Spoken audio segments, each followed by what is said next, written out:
అంబేద్కర్ రాష్ట్ర మాజీ అధ్యక్షులు గొర్రపాటి మాధవరావు 2024 డిసెంబర్ 28 తారీఖు నాడు మరణించారు. ఆయన జీవించినంత కాలం కూడా హక్కుల కోసం, అదేవిధంగా ఈ దేశంలో పీడిత ప్రజలు పడుతున్న బాధల్ని తన బాధలుగా అర్థం చేసుకొని అనేక కేసుల్ని కూడా వాదించాడు. అదేవిధంగా సాహిత్య రంగంలో, సాంస్కృతిక రంగంలో అనేక విలువైనటువంటి సూచనలు చేసిండు. అంతేకాకుండా ఈ పోలీసు హింస వ్యతిరేకంగా వారి బాధితులకు కూడా అండగా నుంచి వారి నుంచి నష్టపరిహారం ఇచ్చినటువంటి చరిత్ర మాధవరావుకు ఉన్నది. పౌర హక్కుల సంఘం తర్వాత మానవ హక్కుల సంఘంలో ప్రధాన పాత్ర పోషిస్తున్నటువంటి మాధవరావు మరణించడం అనేటువంటిది హక్కుల ఉద్యమానికి తీవ్రమైన నష్టమే.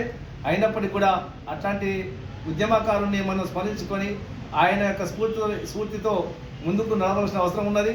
జీవించే హక్కు కానీ హరించేటువంటి హక్కు ఎవరికి లేదు అని చెప్పి సాటి చెప్పవలసినటువంటి బాధ్యత ఈ దేశంలో ఉన్నటువంటి ప్రతి పౌరుడి మీద ఉంది. కాబట్టి ఇవాళ దేశంలో ఉన్నటువంటి కేంద్ర రాష్ట్ర ప్రభుత్వాలు భావ ప్రకటన హక్కుని హరిస్తూ ఉన్నాయి. ఆ విధంగా మాట్లాడితే, ప్రశ్నిస్తే నిర్బంధిస్తున్నటువంటి స్థితి కనిపిస్తుంది. కాబట్టి ఇటువంటి సందర్భంలో మనం అందరం ఐక్యంగా ప్రజాస్వామిక విలువని కాపాడడం కోసము ముందుకు సాగినప్పుడు మాత్రమే మాధవ్ అన్నటువంటి యొక్క స్ఫూర్తికి నిజమైనటువంటి మార్గం అవుతుందని చెప్పి తెలియజేస్తూ డిసెంబర్ 28న ఎల్లమ్మగుట్టలో జరిగేటువంటి స్మారక సభలో పాల్గొనాల్సిందిగా కోరుతా ఉన్నాం.